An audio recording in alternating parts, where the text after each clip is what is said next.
그게 궁금합니다. 예. 청소년, 청년 학부모들도 그렇고 네. 공통적으로 제가 느끼는 거는 뭐냐면 키워드가 두 가지 같아요. 하나는 프레셔, 예.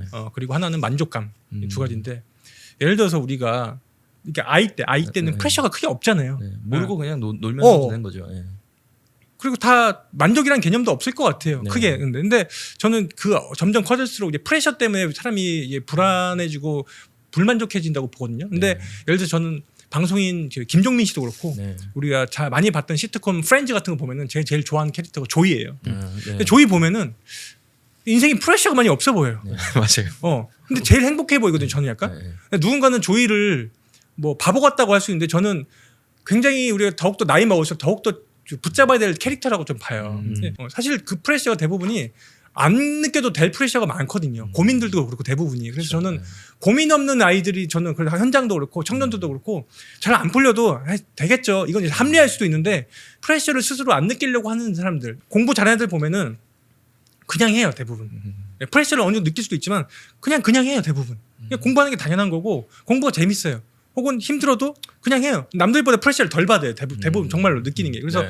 프레셔를 덜 느끼는 쪽으로 가는 사람들이 더 성격도 온화하고 덜 네. 예민하고 덜 민하고 네. 그런 걸 많이 느끼고 있고 그 부부관계도 마찬가지인 것 같아요. 네. 덜 예민해야 되고 덜 프레셔해야 돼요. 사람들한테. 그렇잖아요. 그런 게 있는 거고 두 번째 이제 작은 거에 대해 이제 감사하고 만족하는 사람들이 좀 확실히 좀 그런 것 같아요. 네. 더 좋은 것 같아요. 왜냐면은 굉장히 기준치가 너무 높으면은 다 꼬투리 잡게 되고 네.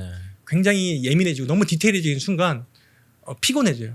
내가 피곤해지는 게 아니라 주위 사람들이. 어느 정도는 이렇게 내려놓고 삶을 살아야 되는 네. 거죠. 박찬욱 감독님이 얼마 전에 영화 찍으셨잖아요. 예를 들어 박찬욱 감독님의 인터뷰 보잖아요. 그 영상이 그럼 거기 써주시는 분들도 굉장히 통찰적이거나 해안이 넘치는 분들이 많아요. 제가 아까 그랬잖아요. 사회 나와서 이상한 사람들 많다고 했잖아요. 네. 제가 조심스러운 얘기로 들릴 수 있지만 제가 근거를 많이 들면서 말씀드리는 게 사람은 정말 다양하고 수준이 달라요. 네.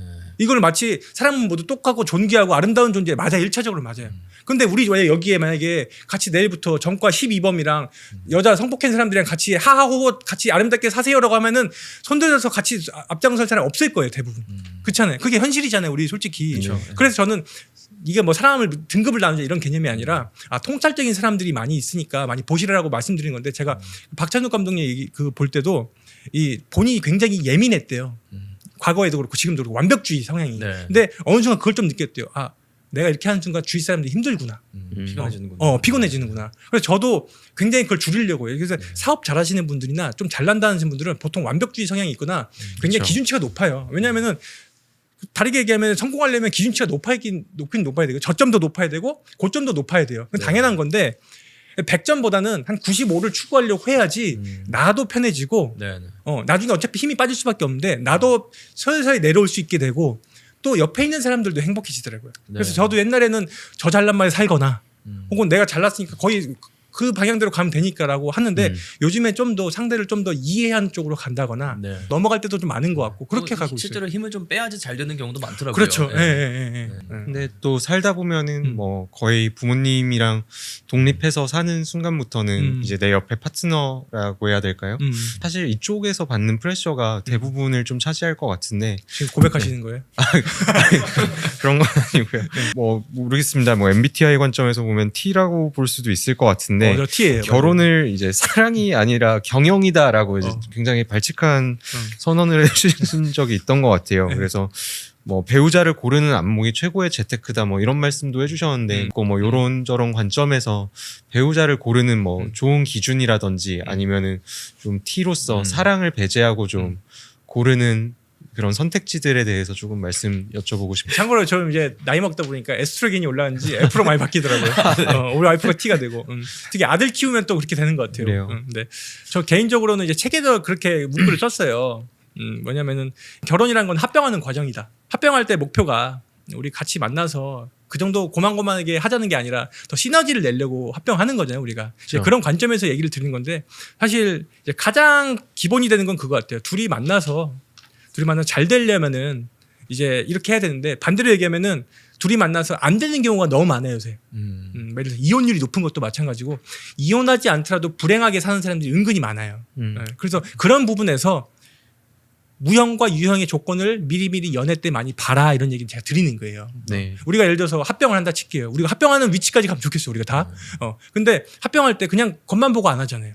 속속들이 들여다보잖아요. 재무제표 봐야 되고 재무제표가 맞는지 감사 받아야 되고 감사에 감사도 해야 되고 그렇죠? 네. 적정 가치도 봐야 되고 그렇죠? 그러니까 그런 것들을 가는 과정을 연애에서 봐야 되는데 그냥 단순한 스킨십이라든지 겉에 보이는 사랑이라든지 그런 것만 하다가 보면은 지금의 이혼율이 높은 것처럼 우리가 영향을 받을 수 있으니까 미리미리 체크를 해라라는 말씀을 드리는 맥락에서 말씀을 드리는 거예요. 단순하게 제가 뭐 당연히 기본 전제가 우리가 사랑을 해야 되잖아요. 그렇죠. 근데 은근히 사랑보다 조건으로 결혼하는 그런 분위기가 많이 있어요 요즘에. 그래서 사실 결정사가 요즘에 호황이에요.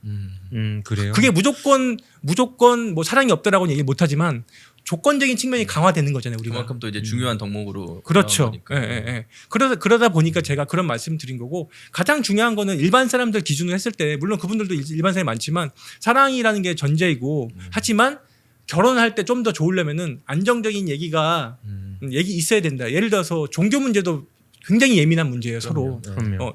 연애 때는 이렇게 하기로 했는데 안 하는 사람도 많아서 트러블 있는 경우도 많고 집안 문제로 되는 경우도 있고 정치 이념 문제도 있을 수 있어요. 네. 예, 굉장히 심해요. 은근히 있어요. 정치까지요. 정치까지 있어요. 안 맞는 사람 부부가 은근히 있어요. 이념 같은 경우. 그리고 또 가장 중요한 건 경제. 예를 들어서 갑자기 그만둔다거나 일을. 또 자녀 양육관. 나는 예를 들어서 막 A 같은 삶을 원하는데 우리 아이가 나는 B를 원해. 이렇게 하면 트러블이 엄청 많거든요. 그리고 여러 가지 사안을 볼 때 가치관이라든지 뭐 네. 돈을 모으는 과정이라든지 그런 것들에서 저는 대화가 좀 있어야 된다. 이렇게 생각을 하고 많이 발견을 해야지 관찰을. 그래서 뭐 제가 아까도 제가 그 얘기를 들었지만 경험이 많은 건 중요한데 좋은 경험이 많아야 돼요. 그쵸. 예를 들어 연애도 다양한 사람 만나서 뭐 해봐라. 이것도 1차적으로는 맞지만 2차적으로는 좋은 사람을 많이 만나야죠. 옛날에 김이나 작가가 그런 얘기를 했거든요. 똥차 간다고 뭐 네. 명품 안 온다. 비슷한 차 온다. 그러니까 내가 똥차를 만났을 때는 이유가 있거든요. 네. 그러니까 이왕이면 내가 좋은 차 타려고 계속 노력을 해야 되고 내가 좋은 사람이 돼야 되겠죠. 그럼요. 그렇잖아요. 그래서 저는 항상 아까 말씀드렸지만 좋은 배우자, 나랑 맞는 배우자를 만나는 게 굉장히 중요해서 저는 그런 부분에서 많이 신경을 쓰고 가장 중요한 건 뭐 외모나 이런 것도 당연히 1차적으로는 중요하잖아요. 아닐 수도 있지만 그만큼 또 중요한 게 우리가 무형적인 거니까 가치관 말할 때 뭐 유머러스 저는 유머 감각도 잘 맞는 것도 굉장히 중요하다고 봐서 그런 것들도 잘 해서 오래 갈 수 있는 80살 90살까지 같이 사실 가장 친한 친구로 사는 거잖아요 앞으로 평생을. 그렇죠. 예. 그래서 그런 부분에서 항상 아까 말씀드리지만 유형과 무형의 균형을 맞추면서 같이 다 복합적으로 보시라는 말씀 꼭 드려요. 왜? 인생을 바꿀 수 있는 선택이 바로 배우자니까. 그럼요. 이런 말씀 드려요. 네.